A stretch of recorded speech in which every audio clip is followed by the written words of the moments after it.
Today on the Cameron Journal podcast, we are joined by Kevin Palmieri. He is a podcast entrepreneur like myself, and has done tremendous things. I saw lots and lots of numbers in the presser about revenue and growth and all this type of thing. But we're going to hear his story. He comes from a kind of tragic situation, and kind of hit rock bottom, and then this is the glow up.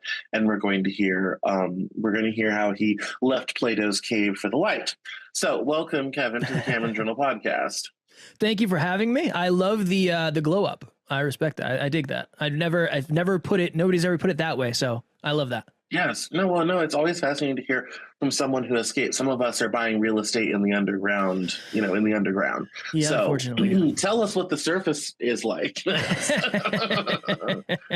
I think we all have our own unique personal surface. Again, it's awesome, right? You see me today and I get to do what I love and I get to podcast every day. I'm an entrepreneur and all that happy jazz. But most of the listeners, Cameron, I didn't know you 7 years ago when I was going through it, and 7 years ago when nobody knew who I was and I didn't know what I wanted to do with my life. So it's hard. It's hard to see where somebody is today because you assume that that's where they've been forever. And that's just not true for almost anybody. No, I did. I very recently, I did it's very long and I don't expect anyone to watch it, but I did a very long, mostly for myself, a 3-hour video kind of describing the weird path of my career, starting out in music and theater and the performing arts. And I was an auto shop manager for a while, and I've moved around the country a bunch and all this type of thing. And how, despite all of that, I'm never really made it very far in life and all this type of thing. And basically to tell people you can do a lot of things right. And you can do a lot of great things and never get anywhere. I'm living proof. So take heart, sort of thing. And also trying to figure out, where we go on from here, if we go on from here, or if it's time to, hang it up in more ways than one. So, yes, I totally agree with you. There's definitely a whole journey. So why don't we begin by you telling us about yours? Sure. For context, I was raised by my mom and my grandmother. I didn't know my dad. I didn't meet my dad until I was 27. So obviously that has played a role in my life in many ways, probably many ways I still don't fully understand. I didn't really like education. I didn't want to go to college. It just didn't make any sense to me. So after high school, I got a job at the gas station. I pumped gas for a few years. I was a personal trainer. I was a truck driver. I was a forklift operator, kind of similar to the sounds of it for you, Cameron. I jumped all over the place doing a bunch of different things, trying to figure out what I was meant to do. Eventually, I got a job in an industry called weatherization, and I went from making like $15 an hour to anywhere from $60 to $120 an hour. So for me, that was like a glow up. I said, hey, this is it. I found my thing. I'm going to do this forever. And now I can actually be, and this is quotes for those just listening, I can be successful. So if you looked at me when I was 25, you would see someone who had a really good job. My girlfriend at the time was a model. I was in the best shape ever because I was competing in a bodybuilding show. I had a sports car. I had the apartment. I had the American dream. And I'm sure everyone watching or listening has heard the story a million times, but I was very unhappy. I was very unfulfilled. I was depressed. I was anxious. I was self-conscious. I had no self-belief. My girlfriend at the time ended up leaving me because I was just a shell of myself. And then I convinced myself that if I just go make more money, I'll be happier and that'll fix all my internal stuff. So I spent the next year living on the road, working all over the place, made the most money I'd ever made, and I was still miserable. And then the next year I ended up sitting on the edge of a bed contemplating suicide because I felt like I had crossed off all the boxes that I was supposed to, and I still couldn't figure out, why am I so miserable? Why am I unhappy? Am I ever going to find something I want to do? And I ended up leaving my job in 2018 and then doing this podcast thing that we're doing today.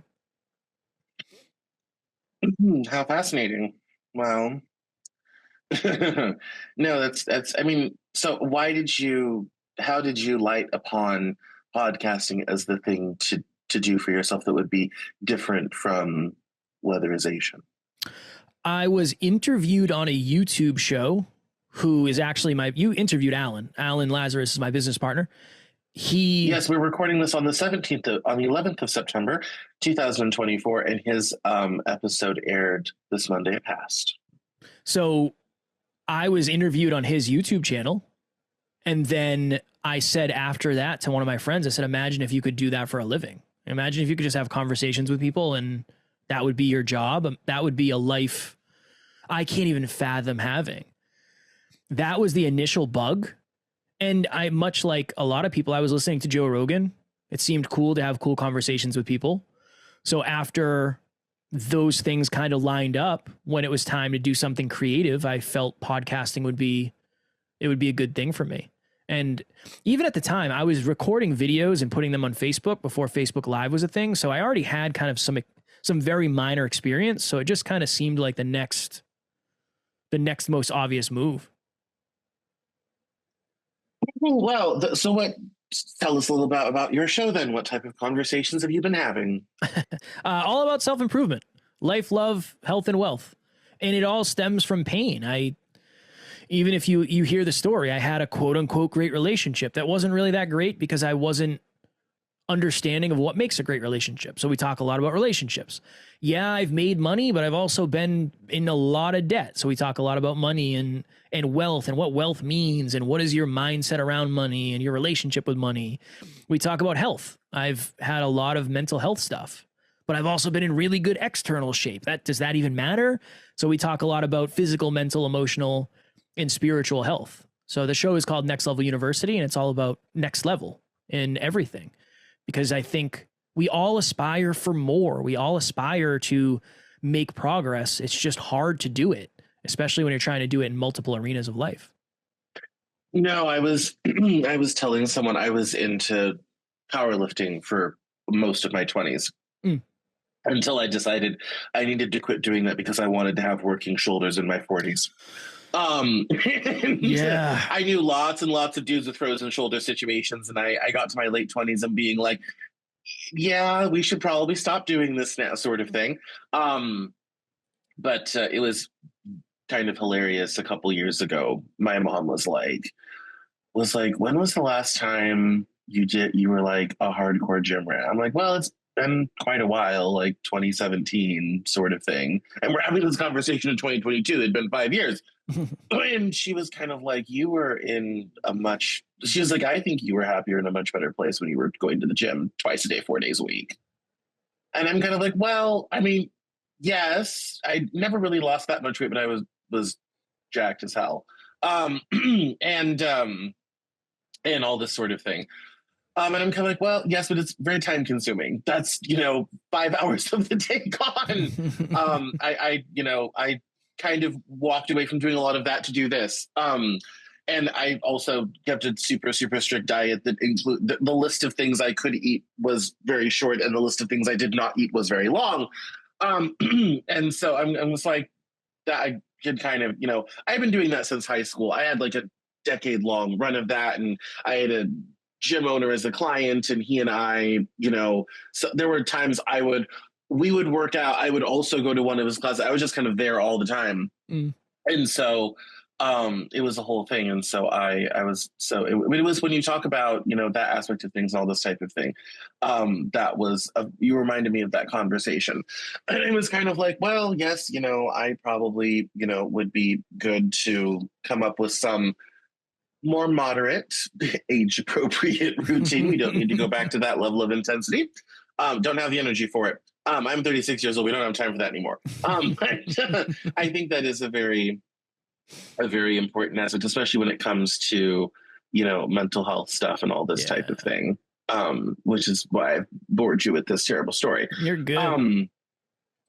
So I think that is quite good and quite interesting. When it comes to relationships, though, that's a topic I very rarely talk about on the show, but I've written a couple really good articles on, and I feel another one coming up because I posted. Longtime listeners know this. I am autistic, and I had posted on some autism forums on Reddit, and I had said I think the key to relationships is time, money, and effort, and not much else. And hadn't really considered that. Um, my ex would say that, would say that's not true because if you value something, she really means her. If you value something, then you'll put time and energy into it. And I'm like, well, I think that says more about you than it does me, but well, that's a conversation for another day. Um, but to keep the conversation going, my thesis on relationships is it's really a matter of time, money, and effort. If you do not have the time, you don't have the money, and you do not put in the effort, no relationship will you have. My problem is I don't have a lot of time, therefore, effort does not pay off very well. And the money aspect is not so great these days either. And so, therefore, you know, I for me personally, I don't think a decent relationship is hardly in prospect for me. What do you think about my thesis of time, money, and effort? What's your perspective? And I then think I'll shut up for a while, and you'll say amazing things. I know it's all gravy. I think there are pieces of it. Yeah, I think it's hard to have it's especially hard to cultivate a relationship when you don't have time or money because there's only so many. And yeah, there's a lot of free things you can do, but it's hard. It's hard to get creative and do free things. I think communication is the number one thing. I think without communication, it's almost impossible to have a successful relationship because you don't really know someone unless they communicate with you. So yeah, time, if somebody's love language is quality time, you're going to have to find a way to meet that. Money, yes, money is going to create opportunities, options, and circumstances 1,000%. Effort, always, you need to put effort in. But I think one of the reasons relationships don't succeed is because there's a lack of communication. If somebody isn't getting enough quality time and they're able to communicate it, and then you're able to communicate back why it's not happening, that's a potential that you might be able to work through. I have been very broke, and my wife and I, my girlfriend at the time, communicated through that and why I was unable to buy Christmas presents because I literally had no money. And there was communication through that. So I think communication is probably the most important thing. Communication and trust. Those are two things that are lacking, I think, now more than ever. Well, yeah. I mean, I guess I look at it as I see those. I mean, I agree with you, and everyone says that a lot. And I think that's table stakes, in my humble opinion. What do you mean by in terms table stakes? Well, to me, in my mind, it's like in order to have any sort of relationship at all, particularly romantic, you have to have very open, honest communication. You have to be extremely upfront and get ahead of things ahead of time. Nothing is worse than things going unsaid. So in my mind, if that's not in your skill set at a very base level, you're already in trouble. The ship is already sinking before it's left the dock. It's going to be in the harbor in a minute. Sort of thing. No, I mean, I'm thinking, over time, I feel like, I don't know, I guess this is the theme of my life right now, is I think I had a lot of ideas and notions about what relationships should be. Rather than their reality. Part of this is because I grew up evangelical and very religious. And so the paradigm of relationship, which really was only courtship and marriage, because we were those people, that paradigm was kind of the script. And then, of course, when I left all that, I threw all that away. And so it's just kind of been, a freewheeling, sort of thing.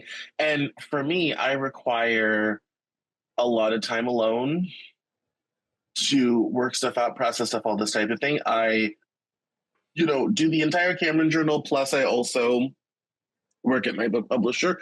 Time is at a precious premium. And sometimes my last girlfriend in college I broke up with because she was in my house too much. As I said at the time, she's in my house more than the furniture. It's a problem. Like, this is just like, please go anywhere else, not here. Unfortunately, I didn't understand my own need for alone time at that time. And honestly, looking back, we probably could have worked that out, like, sort of thing. If I had enough awareness to understand I needed alone time, sort of thing. And especially, we were in our early 20s, and relationships at that time, they cling more than saran wrap. Um, and so, it's still that high school impulse of, why is she hanging off of him? Because that's what they do at this age. They're trying to merge into one biological being, but physics won't allow that. And so that, yeah, it's a very so it's a very odd thing around that. And I feel like, and about when it comes to effort though, there's a question in here, I promise. No, you're good. In the whole effort thing, I think it has to be and I want to get your thoughts on this. I think it has to be the right kind of effort, that the right type, that the person understands. Because one of the things I ran into in my last relationship is, if you were to ask both of us separately, we would say, yes, we put in tons of effort into this. And someone would say, well, do you feel like the other person did? No, she never does anything. He never does anything. We were doing a lot, but the other person, if you're not speaking the same language, it doesn't translate. So I kind of want to get your thoughts on, like, how do you put in the effort required, but also make it meaningful? You have to figure out, what does your partner value? It's that conversation where, one of the hardest conversations I've ever had, Cameron, with my wife, I said, babe, I don't want to celebrate my birthday. I appreciate the fact that you want to celebrate it, but you're way happier celebrating it than I am. And I feel like it's going to seem negative to you when I'm not excited. I just don't care about my birthday. I don't really like getting gifts. For me, that doesn't make me feel cared about. That's not the way I receive care. For her, she loves getting gifts. She loves that thoughtful type of stuff. For me, that just ain't it. It's that conversation around, how well do you actually know your partner? I'm not. No, I am your wife. Nothing gives me more joy than, no, I love finding things. The perfect gift is buying someone something they would not buy themselves. Yes. And I have a great example of this. I have a Michael Kors handbag, and my friend, and the wallet, the bag was expensive enough. I got it on sale though, post-Christmas sale, because I never buy anything designer retail. Haven't my whole life. And my friend Jenna bought me the matching wallet. That's something I would never buy myself, because the bag was expensive enough. Like, no one sees my wallet. It's fine. Sort of thing. But she got me the matching wallet, and it was the perfect gift, because I would have never bought it myself, because just why, sort of thing. Yeah. And so I love to find that thing, the unexpected thing. That does a great deal for me. Unfortunately, I have never been with someone who feels the same way about that sort of thing.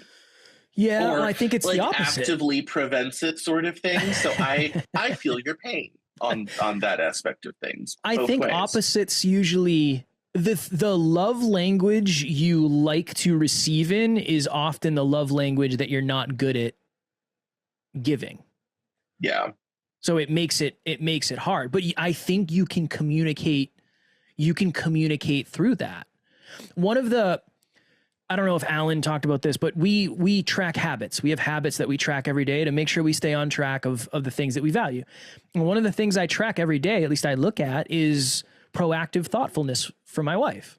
It has to be proactive thoughtfulness, because it's not natural for me to say, oh, let me stop and pick up flowers, because I don't like flowers. So it's not a natural thought for me. But when I see it, it's a reminder. It's a reminder of, hey, your wife likes these things that you don't necessarily think about. Do them, and your relationship will be more successful. It's just a gentle reminder of, hey, do this thing, because I know that she values it, and I don't necessarily value it at the same level that she does, but I value her. So I want to make sure it stays top of mind. That's just an example of how to hopefully work it in more. Yes. Well, no, I think it's, and that's, I think, is a listening and noticing, a basic observation thing, and especially I find very, very rarely will, unless you're my mom, who has all the sophistication of a sledgehammer on these matters. Most women are not going to be straightforward. They're not going to give you a checklist. And they'll be very angry if you do. It really is an observation game. You kind of have to watch for those subtle hints. And I say that as the local friendly autist who's very bad at noticing these things.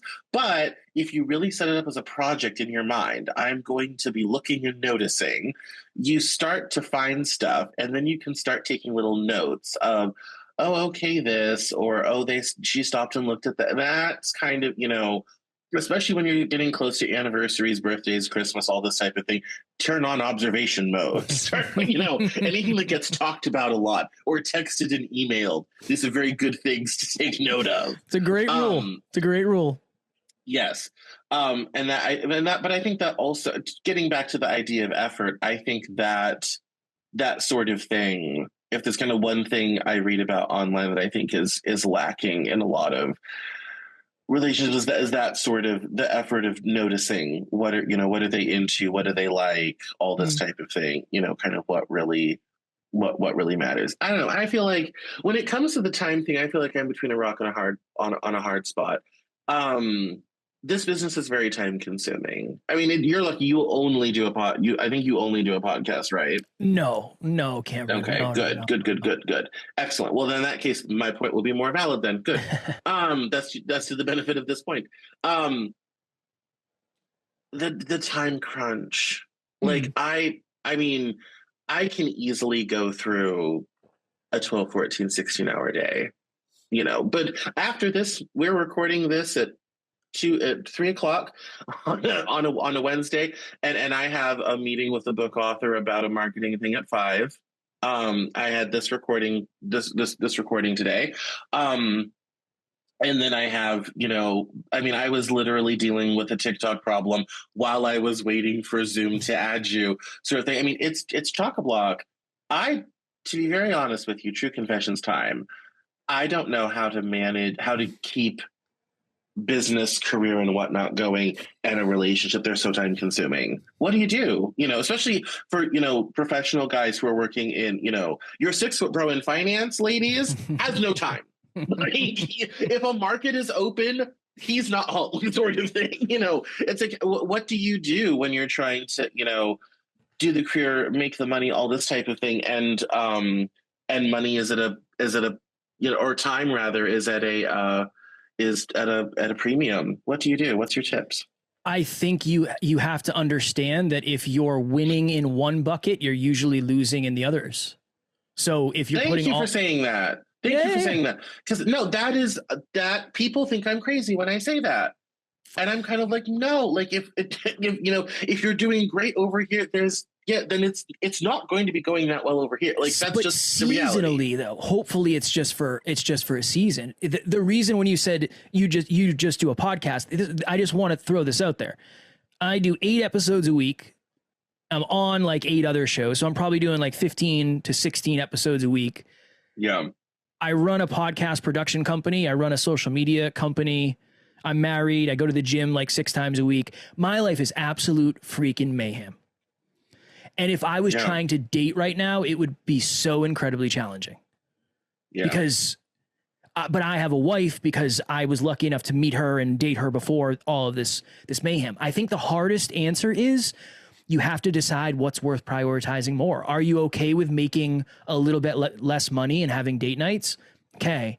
Are you okay with not exercising for the next couple months because you really want to grind in the business? Okay. But I agree. I don't think there's any such thing as work-life balance. I think it's work-life juggling. I can't be with my wife right now, Cameron, unless my wife is sitting on my lap and she's hanging with us, right? It's just not going to happen.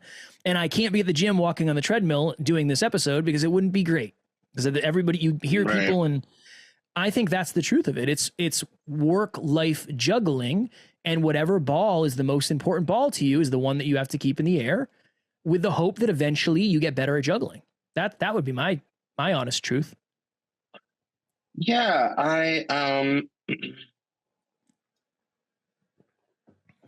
yes, I'm glad you said that, because that's been my thesis of, I remember somebody said very long time ago in the 80s, and it filtered back down to me, there's like three parts of life. There's relationship, career, and social life, but you can only have two at any given moment. Like, so like if you want to have a great career and a great social life, you won't have a relationship. If you have a great career and a great relationship, you won't have a social life. You can have all three, but only two of them at any given moment, sort of thing. And yes, no, I'm glad you said that, because I entirely agree. I think if you're in a very high intense, high time consuming business, it's a then it's just very hard to have a relationship. And everybody thinks I'm crazy. Everyone's like, it's like, well, if you value it, you'll make the time. You can just adjust. And I'm kind of like, do you understand? I work for myself. If I'm not working, the money doesn't get made. It dries up quick. It does. It does. And there's clients to attend to, things to blah, blah, blah, all this type of thing.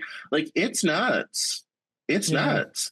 And I don't think, like, it's really, really, especially for people who are still in the 9-to-5 corporate world, which I did for a while, and I had much more free time. Hear me. I tell people, I'm kind of like, it was great. I got to the office at 8:30. I left at 4:30, and I did not have to do a thing for the next 16 hours. I had way more free time. I went out, I played video games, all this type of thing. I met I've got a group of friends, one of whom I'm going to be hanging out with here soon. Like, yeah, it was lovely. It was fantastic. When I got back into this business, all of that stopped. Can I ask you a question? I did. Yeah. Do you think it will get to the point where you desire a relationship to whatever degree where you would start changing your schedule? Like, do you think that will happen? Even if it's at the detriment of your bank account?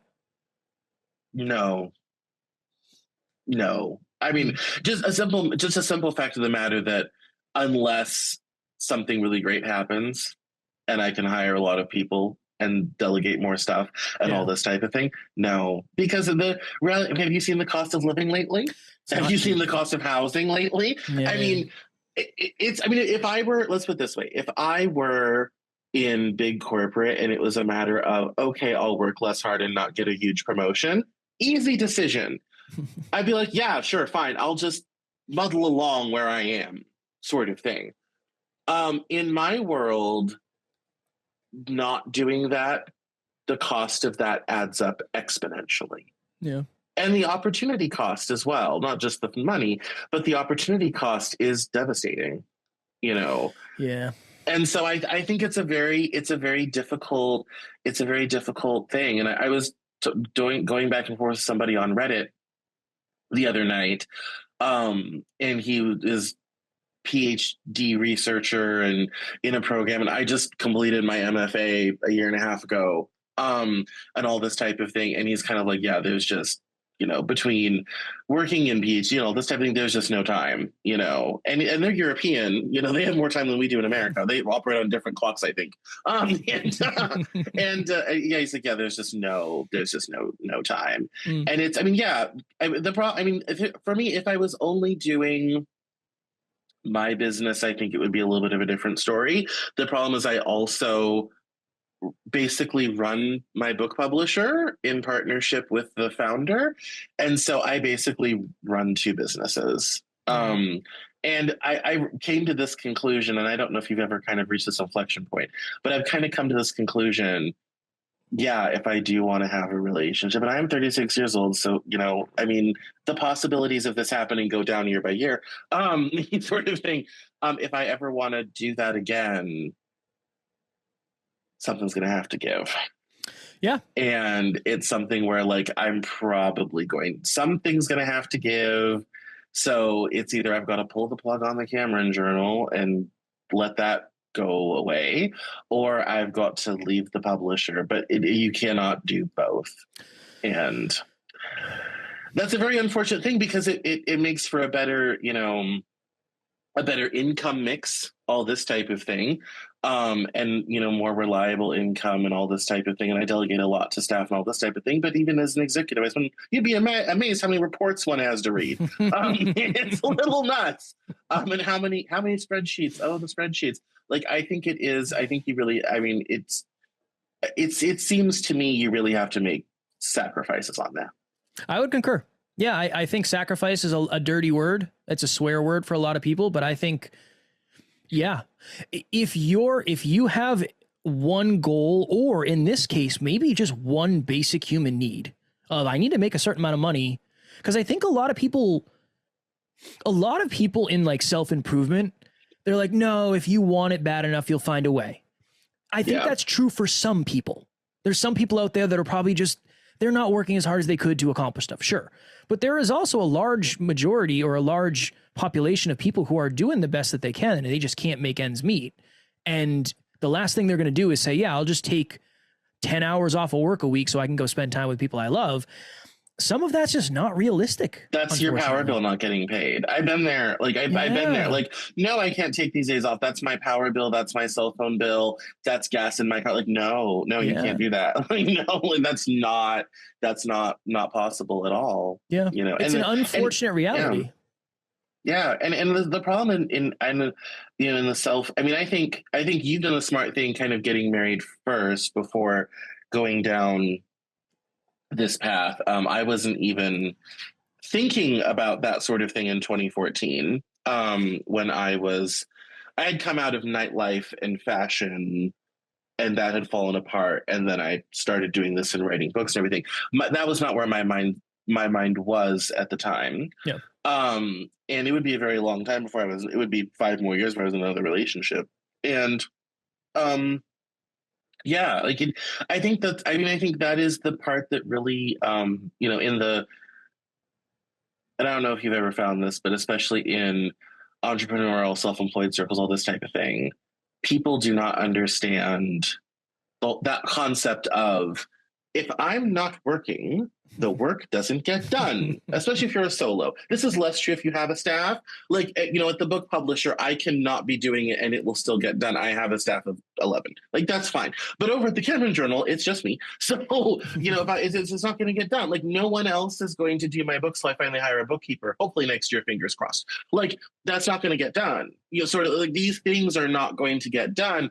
Yep. When it all kind of becomes a great crush. So have you ever suffered from a great kind of conflictual crush of how to get it all done and spend time with people? How did you solve it? I haven't. Yeah, no, I haven't solved it, Cameron. I would be lying if I said I've solved it. I've definitely experienced it. I'm going away. I am literally going away tomorrow. And I will have my laptop with me.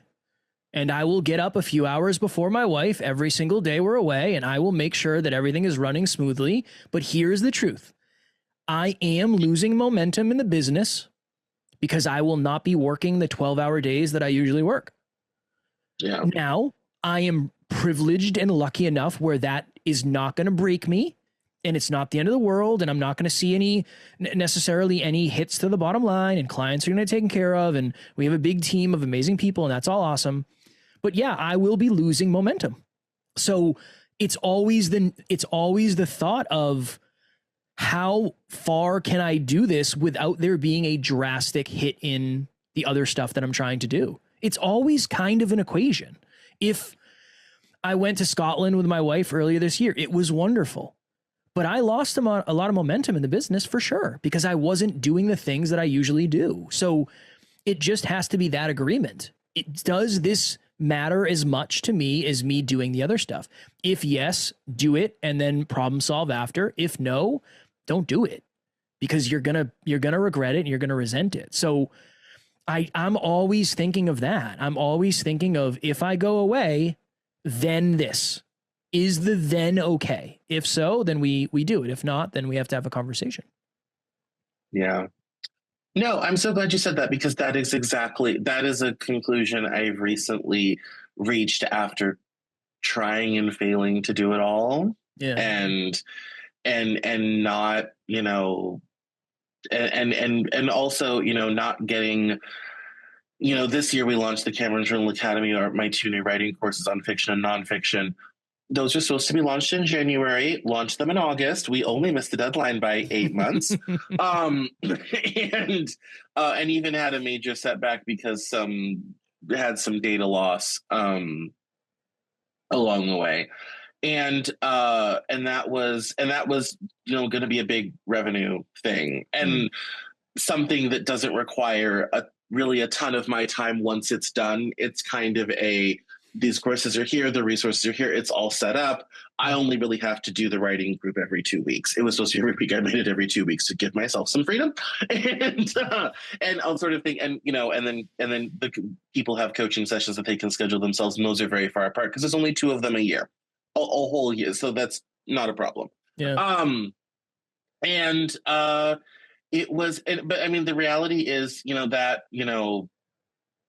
if I had gotten that launched on time, it would be in a much better place than it is right now, where we're just started doing ads, just started doing promotion, just started doing the marketing, all this type of thing. On top of, I did 2 books for clients this year and finished 2 of my own this year that are in editorial right now. And so this is a good topic for us workaholic dudes.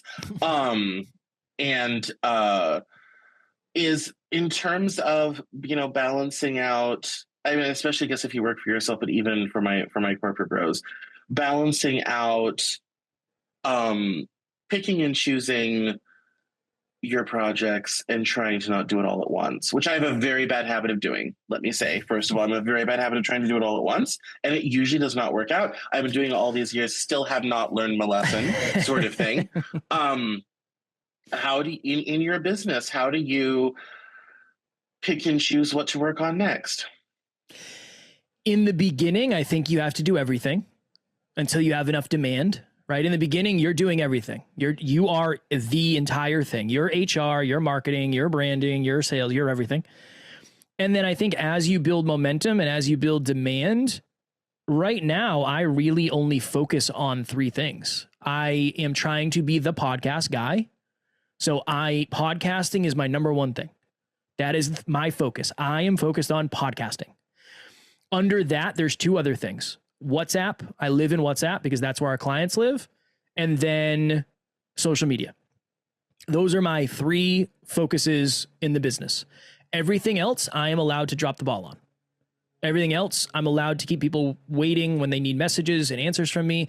Everything else, I don't really have to pour into. That's 7 years into business, so it's different now. I would say pick 3 things. There's automate, delegate, eliminate, and procrastinate. You'd be amazed at how when you procrastinate certain things, they either just get done naturally or you realize they weren't that important to begin with. It's like, oh yeah, I completely forgot I was supposed to do that. Nothing has burned down. So I would make an automate, eliminate, delegate, procrastinate list and start there. And then it's almost like, what are the 3 things that if you stop doing, everything is going to crash and burn? If you start from that place, at least you'll have clarity and then you can make the decision. So we do that pretty often. We just put 40% of our business on coast mode because we realized it doesn't really matter right now. If these departments just died, we would not be any less successful. These are set up for the future, not the present. And that came from sitting down and figuring out what that list looked like. So that's what I would suggest. Yes, no, I think that's an excellent method. I didn't know you and Alan worked together. That's very exciting. It's yes, that's very, very interesting. I can definitely see how how you 2 would work together well on that. I have to say, your appearance on the show is going much better than his. I was rewatching his last night because I had to do the YouTube shorts for it. And I did a lot of them. I don't usually do that many. I did about 20 of them because that interview was an hour long. Yes, it was a very kind of awkward moment because he was not prepared for the emotional taxation of that interview. And then we both kind of triggered insecurities in one another and then kind of had to talk about that, which actually led to a really interesting moment that I think will do very well on social media and all this type of thing. Right on. And how we kind of get through and handle that. And the sad thing is I hate when I am kind of a purveyor of self-deprecating humor and I kind of always going to put myself down. And I and not only this doesn't matter, no one cares, but it's never good when that puts a guest ill at ease. I'm from the Mm. South, we're all about hospitality, and I didn't kind of realize kind of how off-putting that sort of thing would be to him. And then when we talked about it, sort of thing, and it made for a very interesting moment. So I'm that's very intrigued now, Cameron. You've sold it so well. I'm very intrigued. yeah, it's a very I mean, as episodes of this show goes, and there are 235 of them, or so. It's definitely one of the more interesting ones in terms of the emotional honesty. Mm. It rivals a couple of the ones I've done with therapists where things get very, very weird. But it's good. Yes, I mean, you guys are doing so well. I think that's excellent. Business advice, excellent. Prioritizing your tasks and giving yourself some freedom, some levity, and giving your mind some space to breathe. Yeah. Which I think is very, very important. The last 24 hours for me have been a little bit crazy around here, because we had the presidential debate last night and I streamed for 3 hours. Okay. And so because I did a half hour of commentary plus the whole debate and post commentary, and that's commentating and watching it and dealing with chat and all this type of thing, uh and so it was a very kind of long crazy day, and the come down from all of that was a little bit nuts. Mm. And so it isn't, but I think the moral of the story is I've learned that you really have to give yourself that time to process everything, get perspective, all this type of thing. So here's a good question for you. Sure. What do you do to kind of clear the brain pan when it all gets a little bit overwhelming? I usually go back and I reflect when I'm really low emotionally, really high emotionally, really overwhelmed, close to burnout. I look back on the journey and how weird this whole thing has been, and it just helps to keep me grounded. I didn't realize that life was going to end up like this. I don't know if a lot of us end up where we think we're going to end up. So I reflect for perspective. That's one thing. Exercise is always big for me, even though it seems like a pain in the ass going. I always feel better after. Music. When I'm struggling, Cameron, I'll just find music that resonates with me, and I will just sit in front of the TV and listen to music and just feel all the feels. That's always super helpful. And then I'm lucky where I have Sundays where it's just a family day. So usually if I can get to Sunday, that's a day just filled with R&R and relaxation, and I can recharge. Those are really where I go, because I think it's kind of par for the course. I think when you sign up for something that tests you and you have to become more and grow and learn and evolve and all that happy jazz, you're naturally going to be stretched. And when you're stretched, you're going to get stressed. So for me, it's about knowing my cup fillers. I love mixed martial arts, huge fan of UFC. So if I can watch all the fights on Saturday, that fills me up. That takes my mind off of things. So it's just figuring out what fills my cup. And I'm very simple. I'm a simple creature. It doesn't take a lot to fill my cup. Simple. No, that's very lucky. I've been talking to friends because it's been 2023 and 2024 have about broke me on multiple fronts. And I thought 23 was bad enough, and 24 has been worse. And I also was dealing with some long COVID for a long time. That's finally starting to lift. I think it's really cool that you have that thing, because I've never ever had that thing. Whatever that thing that people do to kind of refill and recharge, I've never had that. So I'm always interested to find out what people do for that, because I've never had one. What do you love besides work? You're very creative. I can sense that. Like, what is your creative pulse? I never started creating because I wanted to. People don't believe me when I say this, but when I was 12 years old, I kind of got this thing that if I wanted people to pay attention to me, I needed to have a personality, and I didn't have one. Mm. So I manufactured one. I was a kid who read books in the corner. And Alan and I talked about this too. I was a kid in the corner who read books. I was not present or cogent on the planet. Like, I'm one of those autistic people that lives in my head, and that's a much more interesting place than anything else going on out here. Mm. And so I was just a kind of a kid in the corner that read books and hung out and loved to watch TV and all this type of thing. Like that was it, you know. So the closest I ever come to is maybe a decent movie, maybe a decent documentary, maybe some old TV. That's about it. But I never developed anything like the creativity and everything that came as an outgrowth of I could do it.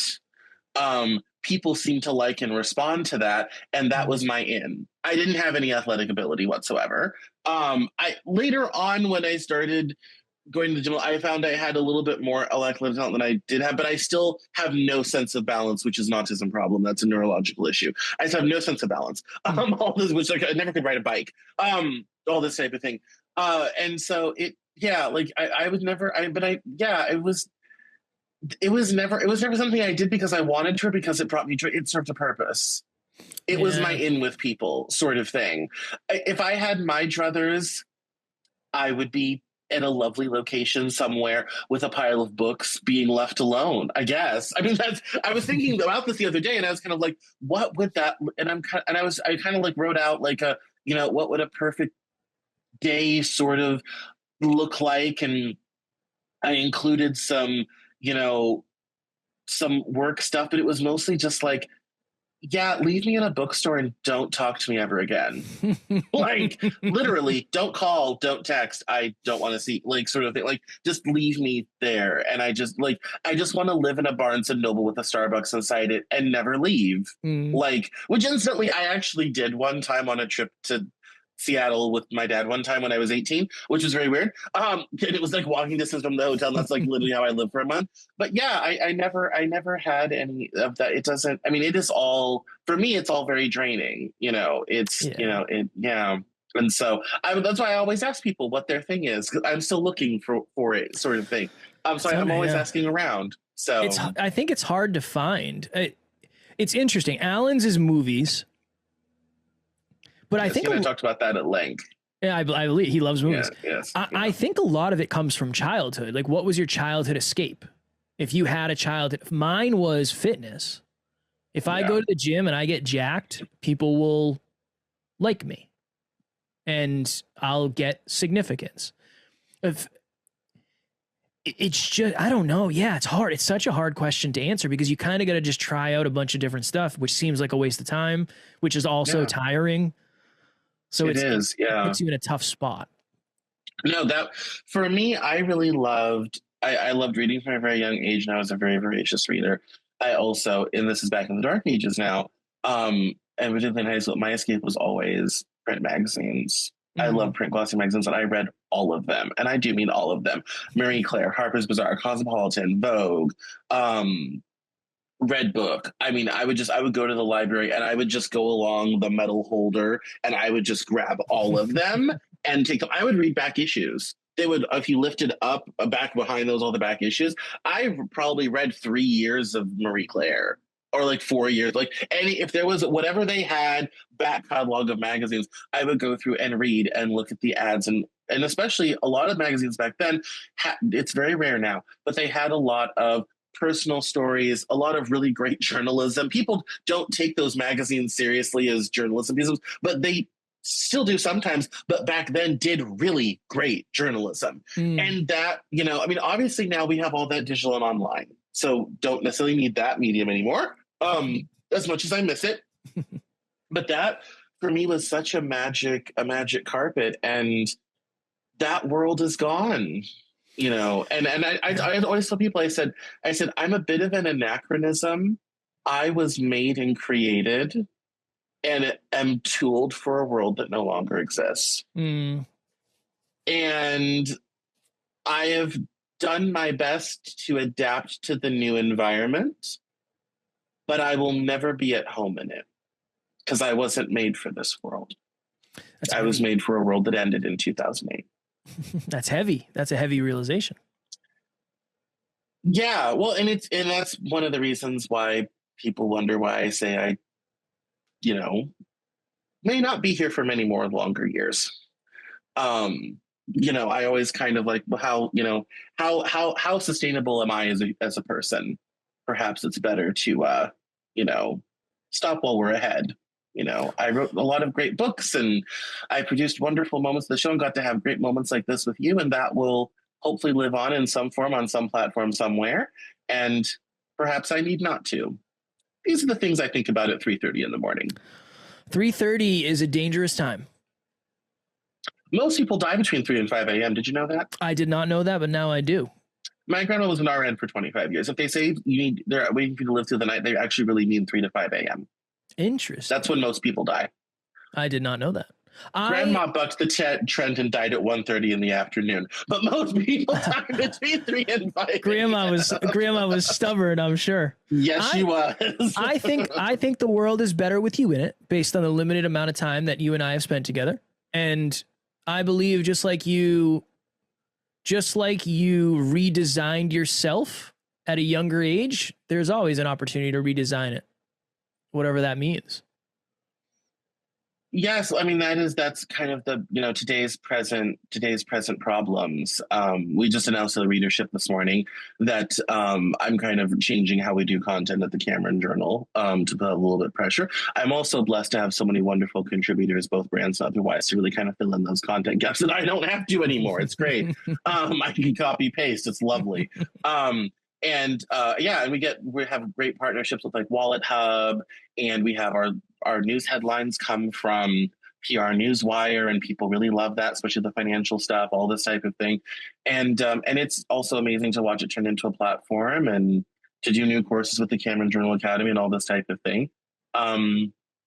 It's lovely. Yes, I agree. This is definitely a transitional time of my life where one kind of thing, probably astrologically speaking, about an 18-year cycle is coming to an end in favor of something new that is not quite in form as of yet. And so, there's a lot of, in that whole process, there's a lot of loss. There's a lot of loss along the way. Yes, unfortunately. Yeah. I think that's where I struggle the most. I'm not a big fan of letting things go. I hold one hell of a grudge. Like, I'm still mad about something my friend Jenna told me in 2009. Like, and people think that's fine. I'm like, no, I know exactly what you said, and I'm still salty about it. Ask her husband. I've mentioned it recently, within the last 12 months. I mentioned how I'm still mad at her about that. Like, I just don't let shit go, ever, for any reason. And so when life comes along with, big senses of loss and all this type of thing, it kind of, it hits the person who hoards everything extra hard, which is what I actually don't hoard stuff. I just hoard like emotions and memories and knowledge and things. Yeah. So it's not the object, it's the everything else. You're so self-aware though. At least you're aware of it. I think that's gotta be something. It's gotta mean something. Yeah. I mean, I think the problem with self-awareness is you will know what you're doing. You'll know it's not a good idea, and you'll still watch yourself do it anyway. I think that's the hard part. It takes a really big mindset shift to consciously choose to go in a different direction. And that I think that's kind of the real work. And I think a lot of people who have a lot of self-awareness get caught in that trap of, they know that they're doing it, but then won't either find out how to make that different decision, or worse yet, they'll consciously not make a different decision for whatever reason. So it kind of ends up being a little bit of a curse. So, it's a double-edged sword if there ever was one. So I resonate with that. It's a difficult thing. Yeah. Well, we've reached the hour. This has been a very odd and strange interview. I've talked way too much, and for which I apologize. You're good. No such thing. But your story is very interesting and fascinating. I'm glad to have heard all this type of thing. Why don't you let us know where we can find your show, find you online, all that sort of thing. I appreciate it. And again, I don't think you talk too much at all. I think a conversation. I don't care if this is about me or any of that. I think a cool conversation with a cool person is always worth having. Our podcast is called Next Level University. We're on all the podcast platforms. We're on YouTube. And I also have a podcast about podcasts called Podcast Growth University. I do an episode every week for that. If you're a podcaster, it's free value. It's focused on helping you grow and make money and all that happy jazz, what all podcasters tend to want when they start. And my handle is Never Quit Kid on Instagram. If you're an Instagrammer and you want to connect on there, I'm happy to answer any questions you might have. Excellent. Well, we'll definitely be looking for all of that, and we'll sure to stay in touch. And thank you so much for coming on the Cameron Journal podcast. Thank you for having me, Cameron. I appreciate it.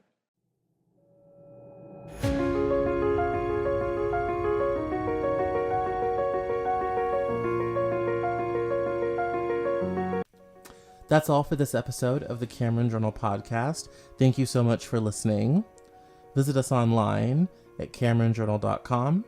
We're on Facebook, Twitter, and Instagram, and I love to talk to my followers and listeners, so please feel free to get us on social media at Cameron Cowan on Twitter, and we'll see you next time on the Cameron Journal podcast.